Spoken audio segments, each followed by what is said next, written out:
Hi, my name is Rachel McLeod, and I'm a licensed clinical social worker and emotional wellness coach. And today I want to talk to you about 3 reasons why you need to stop racking your brain so you can heal. And that's what we're going to talk about today. There are many um, brain processes that I help people break out of and resolve. And this is one of them. This is one that is really, it's so tempting. This is one of my personal favorite brain challenges that can really set my brain off and running. The advice that I'm going to give you today is not one I don't have to follow myself, because I find this very tempting. You just want to rack your brain for solutions. Okay. It doesn't even sound right, you know? And it's not. And so I really want to talk to you about this because this actually can create more problems for you and injury to your brain here, to your mental processes. Not necessarily to your brain. I think that that's fine. We'll have to talk to neuroscientists about that. But as far as your mental wellness, this is not a great practice. And so I want to talk about it. And so you know what to do with it, and you know how to heal, you know how to interrupt it, you know how to take back control, and you know where to put this energy. Because it's a pretty big drive. So I I really, when I look at racking the brain, what I find is that there's some sort of um, there's it's like you have mental train tracks, right? And your brain is trying to accomplish something, and then there's no track, but it really wants to go over there because it can see the other side, and it's like I want to get to the other side, and it just sits here on this track, revving, and never making it to the other side. And that's kind of like what happens with racking your brain. And you can feel very productive. You can feel like, okay, I just need to sit down. I just need to spend some time thinking about this. And but you've been thinking about this and you've been racking your brain over the same thing over and over and over again. And that's a type of looping. And that's actually a signal that things aren't going very well in your brain. But we don't know that. We don't recognize that. And so we keep revving, we keep going. And so that's a problem. Okay, and this is when I find people racking their brain. It's when they've come to some sort of confusion. Like, I can see where I want to go, but I can't quite get there, right? How do I get there? How do I get there? Right? How do I get there? If you're thinking about it night and day, this is stuff where people have stress dreams and they're waking up at night. This is if you start daydreaming, you're thinking about this. Any available mental space like breaks in your attention, your brain will take your attention right back over there and rack, right? And try to figure out the solution. Um, this happens a lot of time in with traumas. People will go back and they will rehash details, and they will rack their brain about why they didn't say something, why they didn't stand up for themselves, why they didn't, why. And this is a form of racking the brain, right? Um, and and we can do this for decades. Sometimes during early childhood trauma, when we grow through that, we're asking questions. We're really trying to rack the brain, like, why didn't they love me? Why didn't they stand up for me? Why didn't they protect me? And we can stay on that same question over and over and over and over again, right? Um, and this halts our healing process. And I'm going to show you why and how to change this. It's a very small, simple change. Um, we wonder, why did they leave me? Why did my last romantic partner leave me? Why did my best friend break up with me? Like, why did we not be friends? Why are we not friends anymore? What's wrong with me? We can rack our brains about what's wrong with me, especially if you have had the trauma. I think this is a trauma. I think it should be classified as one, as having a parent say to you, what's wrong with you? Why do you keep, right? That's a trauma, and our brain learns to ask ourselves that question, right? What's wrong with you? And then we can rack our brains about that for a lifetime. Um, we can rack our brains, like if we have a goal that we're trying to get to and we're so close, we can rack our brain like, what am I missing? How can I get there? Let me get a pathway together. What if I could just, what if I could just, and we'll rack our brain that way. Or how could I make that better? How could I have made that conversation better that I had with that person? Or how could I make my business better? How can I make my relationship with my husband better? How can I make my relationship with my wife better? Right? How can I?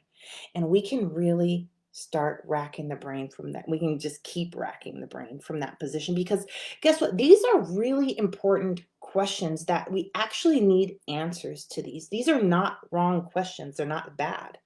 We need these answers, and your brain knows that. However, the way it's trying to get the answer is not going to work. And if it was going to work, it would have worked already. This is a process brains use to gather information and gather understanding, gather context, and to really understand. And once it understands, then it will go into the aha, I know exactly what we'll do phase, which is awesome, and where we're all trying to get. And we're trying to get to that phase. But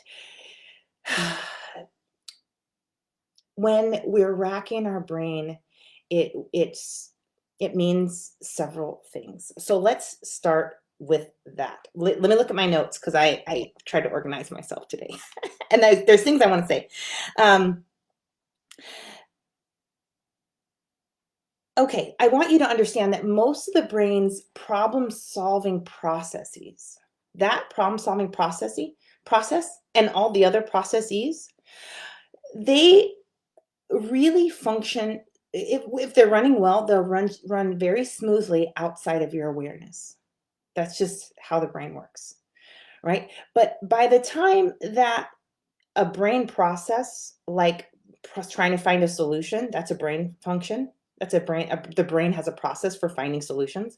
By the time your problem solving solution is in your awareness, like that you're trying to solve a problem, and you're trying to solve a problem, and it's painful and uncomfortable, we know that there's a malfunction in the process. Okay. And so I really want you to hear that. If you're finding looping, that's your brain actually signaling to you, hey, I got a problem. I could use some help. And racking the brain is that. It's actually, the brain is stuck. It's running. It's electrical, right? It's like you've got it plugged into the electrical activity, and it's churning and churning and churning and churning, but it's not actually making anything. So it's actually wasting a lot of energy, and it's just going. Right? That feels awful to us. If you are a brain racker, it feels awful to you. And it leads to other challenges that we'll discuss later. And it's because we sometimes will spend a little bit of time thinking about something, and we'll get the idea, right? We did this in math. Okay, 5 plus 6 equals 11, right? We have those, right? But those are processes that it's like you just give your brain a little bit of time and it finds the right answer, right? And we're used to holding that space for it so it can do its like, zzz, oh, here's the answer, it's 11, right? Because we've had success with that, we think that if we will hold that space longer, it'll work. And then it's longer and it's longer and it's still not working. And so it's really important that you realize, oh, hold up, I'm racking my brain. So that's because it sometimes does work, we think it's gonna, but we need to learn when it's gonna work and when it's not. Okay, and there is a big difference in that. A lot of times, the people around you will start sending messages to you. They'll start that can be clues to you that you're racking your brain. You're doing that racking your brain thing, and that's when they start saying things like, "Relax and let it happen." I hate that. This is not my personality.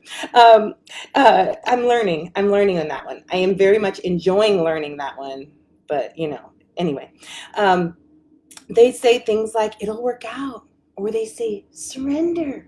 One of my personal favorites, not favorites. They say, let it happen. If you're starting to get this feedback, it can be a really good clue to you. Oh, I'm racking my brain. And if you can make that thing, then you can say, oh, I know what to do here. And you go and you do it, which I'm going to talk to you about what that is here in a bit. And that's one of my objectives in this conversation right here that we're having, is to show you what to do with this process. But I want you to understand it. I want you to recognize it. And I want you to understand brain function a bit. So that's what I'm going to dive into right now. And then we'll get to the solution, because you'll understand the solution a lot better. Okay, so the very first reason that you need to stop racking your brain is because you're actually leading the problem solving process with the wrong part of the brain. And sometimes, like I was talking about with the math situation, you know that it's in there. You know the solution is in there, right? And you're like, okay, 5 plus 3, it's in there somewhere. Just hold on. I'm going to find it. And then all of a sudden 8 pops out and you're like, it's 8. But what happened there was that you were looking for something that was already in your prefrontal cortex. It was already in the front of the brain. It was already available. Okay. Now, this is the deal. When you're working on problems like, why didn't my parents love me? This is not usually, this is in your system. The answer to this is in your body. It's in your mind. It's in your subconscious. It's in your survival. So, like, it's that the answer there is there. And your brain is asking that question because it knows that the answer can be found, and it can be found within you. Okay. But let me tell you what, the answer to that is not in your thinking center. There may be some pieces of it in there, but all of the building blocks are not present yet. Okay. And so this is like, if you were to, let me give you, if you were to have, you were going to build a house, and you were going to bring all the construction crew over, and everybody was ready to go. We're going to make some solutions here, which is what happens in the prefrontal cortex. Your construction crew is ready, right? And they're all out there. It's 8 o'clock, and guess what? You only have a fourth of all of the building materials that they need to assemble what they're working on today. And so what happens is that they really can't build anything, because then they say, well, we need this, this, this, and this. Where is that? And then you say, oh, I'm sure it's here somewhere, because you're going to hold space to find it because you think it's in your prefrontal cortex. It's here somewhere. And they say, okay, go ahead and go get that. We'll help you we'll come get that with you. So then they follow you around the site looking for it. And you're like, I'm sure it's here. I'm sure it's here. And there's more and more distress right here, right? And then guess what? Some of these parts start fighting with themselves, because according to The Art of War, that big horrible book about the science of war and the art of war, if your army doesn't have something to do, it will self-destruct. And that is absolutely true of the brain. If they don't have the building materials, they're going to build anyway. And they're going to build stuff you don't even need or want. Okay. But really, it's going to look like fighting and arguing. It's going to feel like fighting and arguing. And so that's what happens when all of the materials are not in the front of the brain yet. Right? It's not going to be pleasant. It's not going to work. And then they get bored because they're waiting and waiting and waiting and waiting and waiting. So they're racking and racking, you're racking and racking and racking your brain, and challenges happen. So when this is the problem, what we really need to do is not lead this problem with the front of the brain. Its job is not to deliver materials. You need to go to the part of the brain, body, that is responsible for bringing the material. Okay, so really, you want to lead with the part of the brain back here a couple steps. This is the part back here where they actually load material onto the little conveyor belt, right? And then it goes through, right? But what happens in this process, and what's been happening since the beginning of this problem, especially if there's childhood trauma, which is, why didn't my parents love me? That problem. We're talking about this material this person back here that's loading material, they've been loading material since the trauma happened, since the problem happened. They're like, oh, I know exactly what the answer is. And they put it on the conveyor belt. The problem here is that material on the conveyor belt is full of pain, because it's trauma. Trauma is painful. And so as it starts coming up the conveyor belt, pain is radiating from this, and the survival system says, hey, no, that can't come here. It's too painful. And so it pushes it back and it goes back. And these two parts will do this dance your whole life. And this part, the loader, probably your subconscious mind, puts the material, the emotion, and the event on to the conveyor belt. All of that stuff has all the building materials for the final answer of why didn't my parents love me?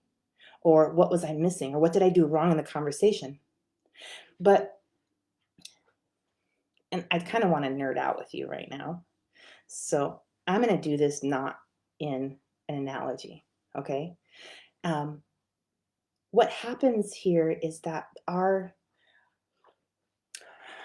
you've read The Body Keeps the Score, perhaps. If you haven't, great book, read that. But what happens is that trauma is stored in our body, right? If it doesn't get processed, it just stays in our body. Also, we have this brain stem that's receiving information from all of our senses, and then it goes up it needs to pass the survival system, and then it gets to pass into the prefrontal cortex where understanding will be made. Okay? And when all of that information from your senses comes up, it's in a specific code. It's in the code of energy. It's on electricity. And it's called neuroception. It's not perception. That's a function of your prefrontal cortex, where you have a perception of how things are. Your whole body and nervous system has its own perception of how things are, and it's called neuroception. And so the body takes this neuroception and it brings it through, and it converts it and processes it, dumps it off into your prefrontal cortex where understanding is made. All of that material is brought up to the front of the brain, and they open it and they look at it and they translate it, because it's in the body's language. It's in the language of your ears. It's in the language of your eyes. It's in the language of your skin. It's in the language of your body. It's in the language of your nervous system. It's neuroception. It's the perception of your nervous system, of your nerves. So that information has to and this neuroception is about the problem. Why didn't my parents love me? Your whole body starts, your ears, you have so much data surfacing, trying to make its way through to the front of your brain. It's called neuroception, and the brain's process of converting neuroception into perception, which is where you'll finally perceive what the heck the answer is. Does that make sense? It's sometimes very challenging to explain a process like this that's so complex, but it's so familiar to us. You do this every day. You have neuroception going on every day. Are you aware of it? Do you feel it?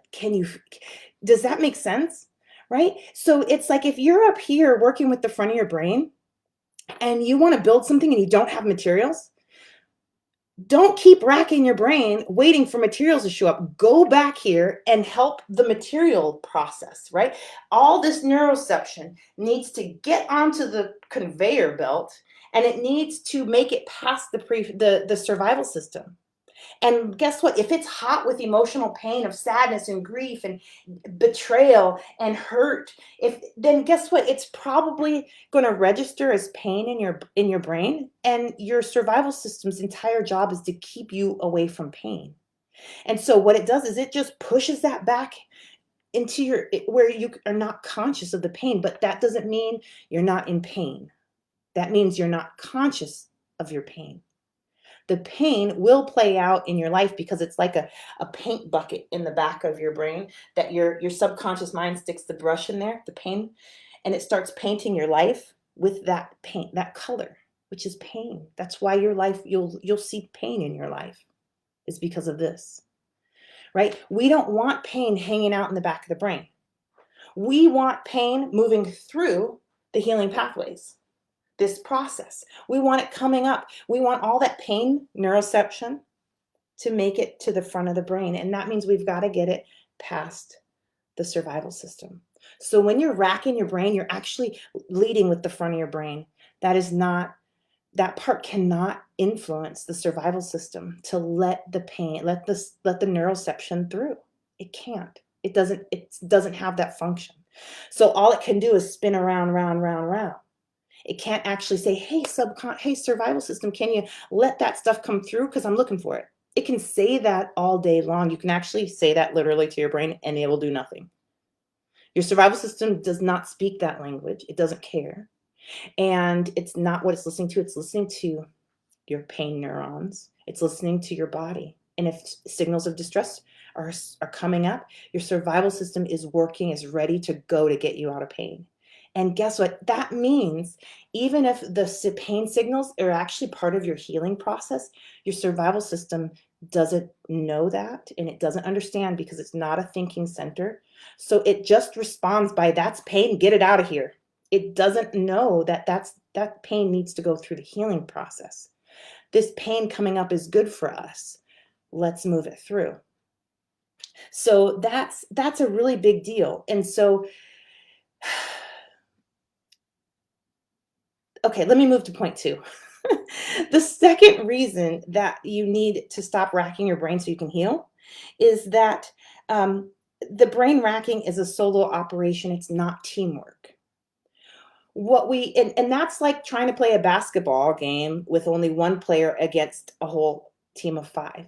Like that's just not going to work, especially because if you think about you and you have one team player trying to solve the problem against life, which is like the NBA times like 3,000, you're going to get your behind kicked. Now, let me tell you, if you can get all parts of you online, you are a force of nature, and you have the power to create pretty much anything you want. Brains do that. Brains are why we got to the moon. If we got to the moon, I think we got to the moon, right? Media. Challenges with media. Brains are why we can be in all parts of the world where humans aren't supposed to survive, right? The brain altogether, actually, one of the things we rack our brain about is about how we're going to accomplish something. Guess what? That's only a problem for your prefrontal cortex. I don't know how we're going to do it. I don't know how we're going to do it. The other parts of your brain are never stopped by that. They don't care. They're like, oh, we've never done this before. Let's make something up. Let's go. They're creative. They're creators. The front of your brain is like it's like I don't have an analogy for that, but it's a functionist. It's not a creator. It needs to know I need to have a plan. I need to have policies and I need to have procedures. It's not a we're going to go to the abyss where nothing has ever been created. We have no plans. This is going to be amazing. That's your subconscious mind. So really, when you're faced with something big like a major healing project or solving an unsolved mystery in your life, like why did they leave or what am I missing? You really want all of your players on board. You want your body, you want your energies, you want your survival system, you want your thinking center, you want your subconscious mind, you want everything in alignment with this. You want a massive teamwork. And to do this, what you got to do is the head honcho of this project is your survival system. Your survival system is the one that its protective nature is blocking all the healing from happening. It wants to protect you so much that it's protecting you from your own self. It wants to help you so much and protect you. It's protecting you from the very thing that would actually make your life awesome, which is the pain coming through. Okay. And the last thing I want to say about, because we're about to get into what to do here. The third reason why you need to stop racking your brain is because it really does create emotional wounds and more problems, not just for you, but for the people around you. When you're in a brain racking state, this brain process is malfunctioning, and that is a distress that your survival system picks up as a problem to your survival because it's sucking up all this energy and chemicals and it's not working, and it's actually mental distress. right? So that means your survival system's like, I need to do something, I need to step in. But when it's in the state, it's really primed for fight, flight, freeze, faint, or fawn. And what that looks like and feels like is irritability or sleepiness. And so if you're racking your brain and someone, while you're racking your brain and you're doing this very important thing that you're totally locked into mentally, and they say, hey, can we go do this? No, now we're snapping at our people, and now we feel shame, and now they feel hurt, and nobody can really get in there, and you're just irritable, and you're not very happy, and you're sucking the life out of all the joy out of things, right? And so, and that's just one of the problems it can create. As a matter of fact, your brain can know that, oh, when your survival system's back there, every time she gets close to that goal she's got, or that relationship she wants, or that promotion he wants or they want, they start to do this dysfunctioning brain racking thing. I'm going to have to keep them away from that. And the brain starts to associate relationships or goals with this mental distress. And so then it takes its eye off the mental distress. Because we're not showing the brain that we can stop this mental distress. Then it says, well, let me get 2 steps ahead of that, and let's keep them away from their relationships. Let's keep them away from their goal. Let's keep them away from their what they want to accomplish, whatever triggers this piece right here, the brain racking. And so the next thing you know, you're not even able to, even your brain's outsmarting you. It's not letting you think about your goals. It's every time you start to have a relationship, your stomach starts getting in knots and you don't know why. It's because it can be because of this small problem. I don't ever assume that, right? But I want you to understand this brain racking thing is that kind of problem. A lot of times I like to ask the brain why it's keeping somebody away from something. But these are some of the answers I find, that these malfunctioning brain processes are enough to make your survival system create whole plans to keep you away from very important processes in your life, very important aspects of your life. It says, no, if we go over there, we're going to fall into the abyss of brain racking. That will be bad for us. We won't survive. Done. And the next thing you know, it's working with your subconscious mind and your body to keep you away from that. We don't want that. So hear me when I tell you that as soon as you find yourself racking your brain, it's time to take some action. And sometimes, you know, when brains find challenges, they let us know. And these malfunctions are part of their communication system. And so sometimes we're not here to make it stop, right? So they do stop, but when they're ready to, if they're ready to. But sometimes your brain is like, oh, if I just do this thing, she'll listen to me, and then I can go solve this problem over here. I mean, you're dealing with one of the smartest things ever. So while you have something like a brain racking thing, like I have a brain racking challenge, like my brain loves to rack its brain. I love to rack my brain. And so when I find myself there, I go straight into what I'm going to talk about now, because I interpret that as, oh, we're having a challenge with something, let me get in there and help. And my brain is like, hello, thank you. Okay, so this is really what you're going to do. So this is the solution to brain racking. Instead of leading with the front of your brain and letting that go on its own, I want you to take that same energy and I want you to put it where you can actually create change, which is where we talked about. And I'm going to tell you about that. But the second thing I want you to do, or actually this is the first thing I want you to do, is I want you to learn some interventions that help your brain resolve these challenges, like racking your brain, because they work with and directly with the survival system. They speak to the survival system in its native language, which is the body and the neuroception, right? They need to get that neuroception that says, hey, we're safe, we're good, we're all right. And so we can use the body to send messages to the survival system to get it to relax, stand down, and let healing happen. These interventions, if you choose, I have 4 that I guide people to use, and there's 3 that I guide them to use right away because they have no known side effects. And I choose these ones because they also have the bonus effect of desensitizing the emotion that's coming up, right? So if back here, if we ask the question, why did they leave me? And your brain said, you're back here, your brain is like, oh, I know this, I know the answer to this. And it says here, it's in this thing, right? And but this is so much emotional pain that if we apply the intervention before it lays it down on the conveyor belt, right? And so we're taking this thing and we're kind of using this intervention to clean off the emotion and get it through and reduce its intensity.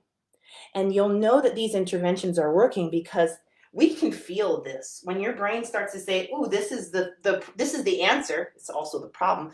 We can feel this. You will feel this in specific areas in your body. You will feel this like clenching your shoulders, or your whole body will go rigid, or maybe you start feeling nauseous, or you start to feel suffocating. There's so many ways we can access this, or we'll start to feel a sense of despair or dread. Like once your brain does this, you know it. Okay, you already know it. You actually don't need anybody to point this out to you. You've experienced this over and over and over again. But I'm going to point it out to you. And I find that this is one of the reasons why people work with me, because it is it's so commonplace to us that we don't recognize it, even though it's right in our face all the time. Right? And so it really can be helpful to have somebody walk you through this process. However, we want this thing to make it through. So one of the things when we're using the interventions, we can reduce the intensity of this. Like let's say your pain, once you pick this up, your pain receptors begin to hit a 10 on the Richter scale of how awful this emotion is. And it's bad, right? If we use the interventions here, we can bring that down to a 6, and we can bring that down to a 4, we can bring that down to a 3 or a 2, and then a 1. And once we get it down past 3, usually you can get it on the conveyor belt. And because you're going to continue using this intervention, you're also sending messages to the survival system. Hey, you're okay. You're safe. And I feel like these interventions, they grab up your survival system and they rock it and they pat it. I know if you've been watching my videos, you know I think this. Okay. But while this is happening, this conveyor belt is moving without the interference of your survival system. So actually all this neuroception, which is actually material of the neuroception material of the past traumas, can go through this process, make it to the front of the brain with very little pain. And without activating, because even if it activates a lot of pain, we're doing all of this, your survival system will jump out of your arms, be like, hey, what is happening here, right?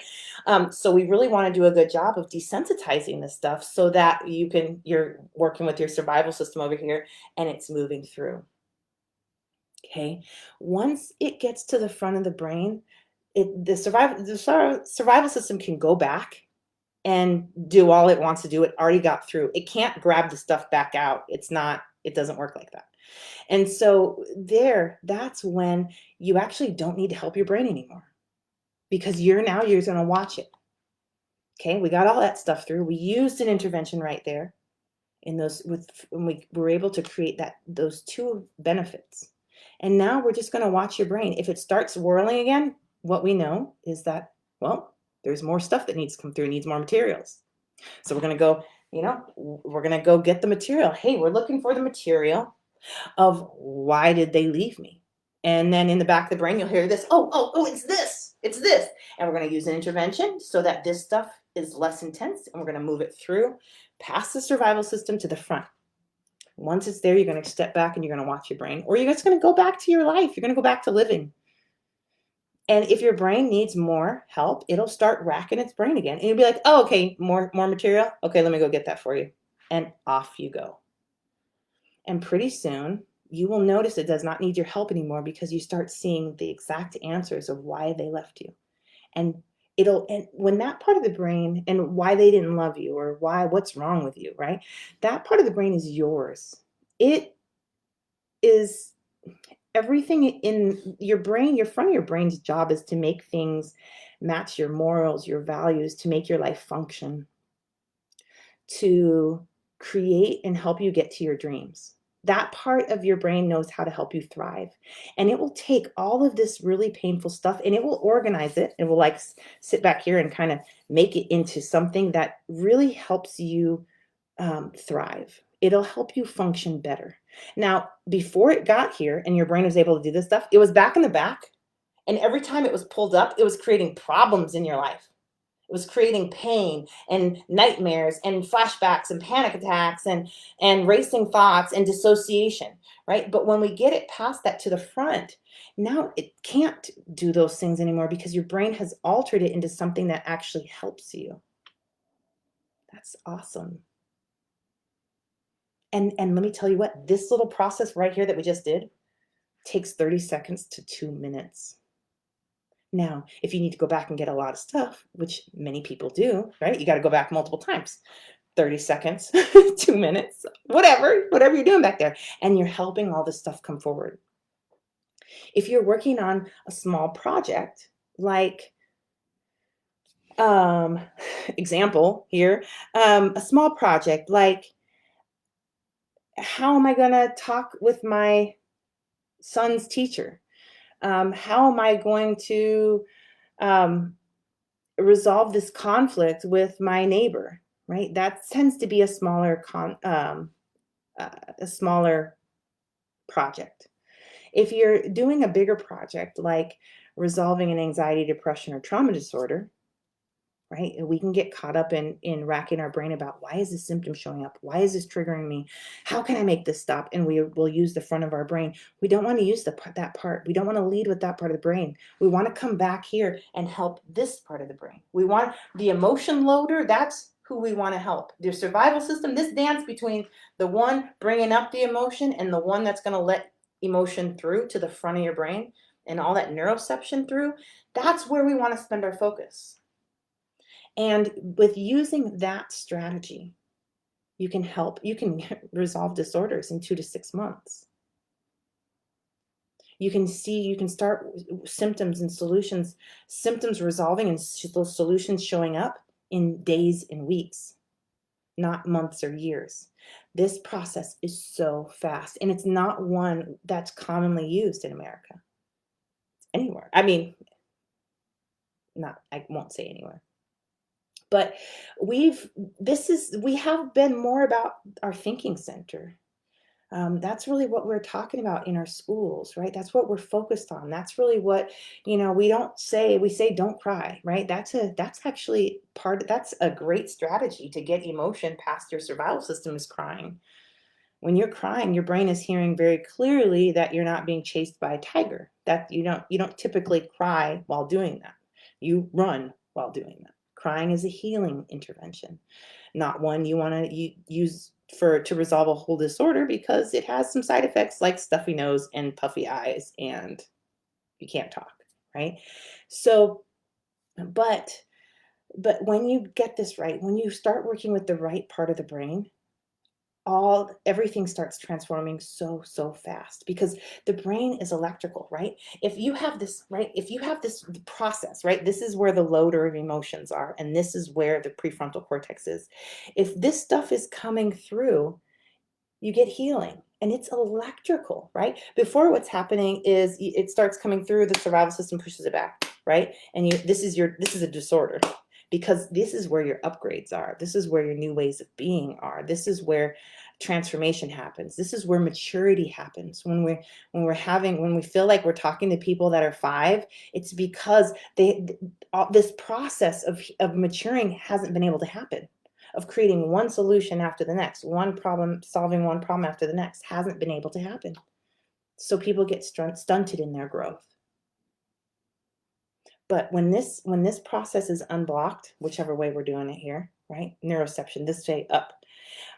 When this process is unblocked, this is happening at electrical speed. This is an electrical process. This is why we can really create change in minutes. We can heal past memories in under an hour. We can do so much work because when we can get the brain to work through its healing process, it does it at its natural speed. And it's very, very effective. So That's really okay. Let me see. Yep. I talked about that point as well. So, and this is a really, really important part of my process. Rehabilitating brain function that is malfunctioning brain function is really an important part of resolving anxiety, depression, or trauma disorder.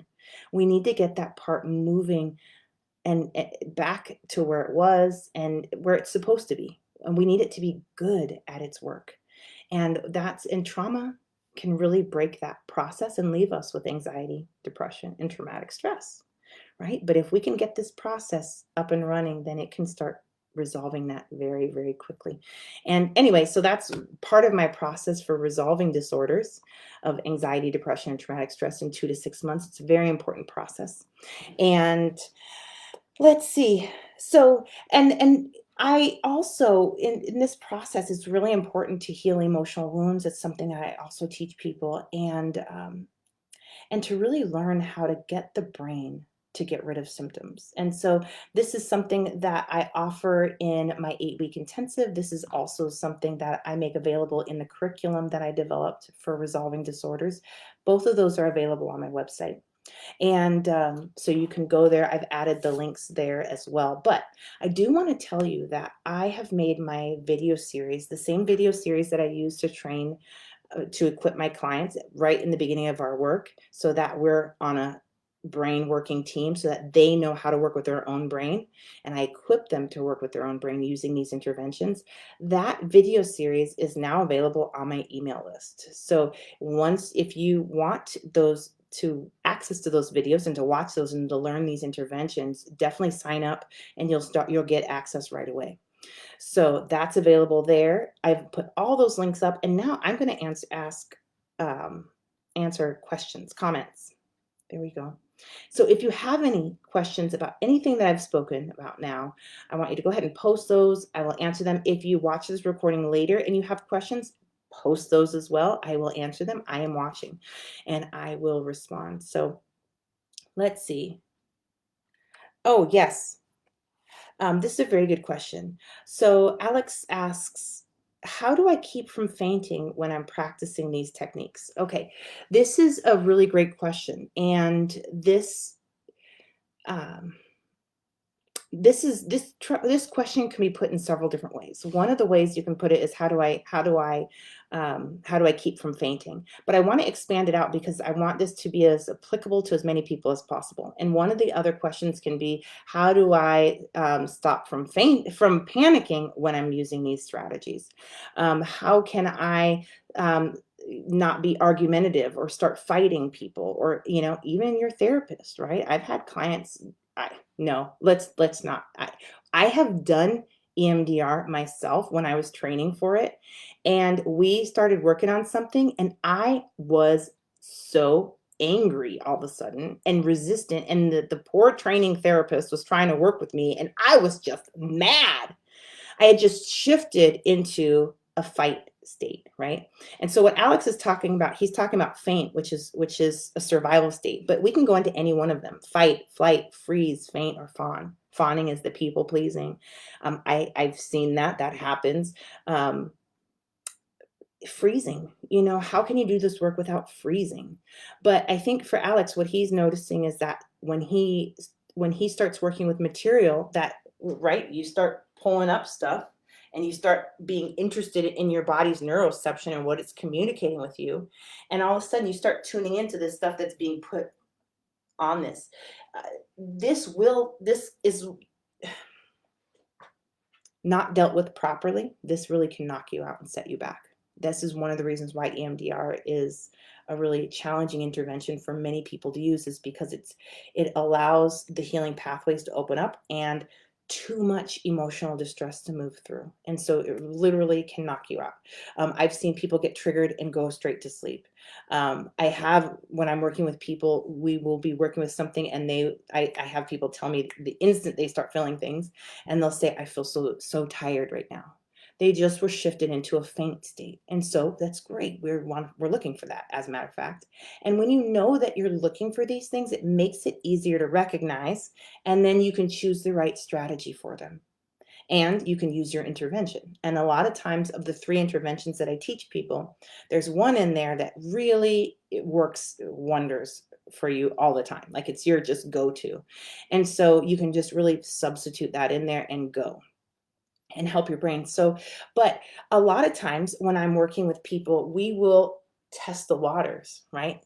You can figure out if something's going to be hot or not before you ever go back there. And there's a lot of strategies to just start working with it without trying to without really coming back here. Like, right? You kind of want to stand up here and just throw healing at it. And so you can really stand up here and use your intervention. And you can say, oh yeah, that stuff that I'm thinking about getting, but I'm not going to go get because I know it would really knock me out. That's a really great spot to use your intervention. That's emotional freedom techniques, is tapping on specific points of your body. You really want to use lots of desensitizing strategies before you get there. And that's really the thing I can say the most and the best for you, Alex, is to, if you're fainting, it's too intense for you, back off. Get more distance. Get creative with your brain. Sometimes I have people give things titles that, like, if this trauma was a movie, what title would it be? I'm using an example, right? And maybe the title is red carpet. Maybe that's it. Maybe it's blue lamp, right? And just by having a title of it, oh yeah, I'm working on that blue lamp memory. Yeah, that darn blue lamp memory. Meanwhile, this might have been massive trauma, right? But we're playing with it in a different way that doesn't activate all the pain. And that's really, those are some strategies that you can use to do that. There are so many of them. I lay out multiple of them in my program, Inner World Transformation, that's available on my website. And I'm teaching those exact things so that you know how to strategize and work with your brain and position yourself into a place where you can heal. Because sometimes if you get too close to stuff you can't heal, it's too much. It's like you want to, when you go to the ocean, you want to position yourself in a place where you can swim and have fun. You don't want to position yourself at the ocean in a place where you're going down and you're not going to have fun and it's too much, it's too intense for you. That's not where you want to position yourself. And it's the same way when we're working with trauma. You want to position yourself in a way where you can heal and have fun healing. When I'm working with clients, we're laughing a lot. And that is because how we're doing it. Plus, laughing releases emotion, and it's really makes it fun. It makes it like a game, and we learn faster and we heal faster when we're playing games. And so those are some strategies right there that can really help you with that. But if you're working with something and you every time you think about it, you dissociate, you need to find a new place. That's too much. You're going straight into dissociation. What you're working with is too intense. It needs to come down and you need to stand in a different place. So I hope that helps. Good. I hope that makes sense. So, but the real thing that you need to understand is there is not a symptom your brain cannot heal that is rooted in anxiety, depression, and traumatic stress. Brains are so good at that. A lot of times, if we have something stubborn, it means that we're not coming at it from the right angle, we're not being creative enough, or we don't understand it well enough, or we don't have the right strategy for it. And so but if you're still struggling with panic attacks, it's because you haven't gotten to the root of it, and maybe you can't get to the root of it, right? And so that's really when you really want some advanced strategies, okay? Because there's always a way to resolve these things, always, always, always. And so anyway, that's what I wanted to share. Let me see if there are any other comments. I only see those. Okay, good. All right. Thank you for joining me. And yeah, stop racking your brain so you can heal. It's so easily said, right? But really, when you see that happening, you really have a lot of options. And really, as you start working with your brain like that, and you see it as not a symptom that's meant to harm you, but you see it as communication, then it's like, oh, I know what to do, right? So really learn the interventions, learn some interventions, keep looking for interventions until you find one that works really well for your brain, and then get in there and help your brain do the healing work it wants to do. Because when your brain gets what it wants, it gives you what you want. And if you want healing, make sure your brain gets to go do those healing projects that it wants to do and that it's successful. Okay? All right. Well, till next time, take care.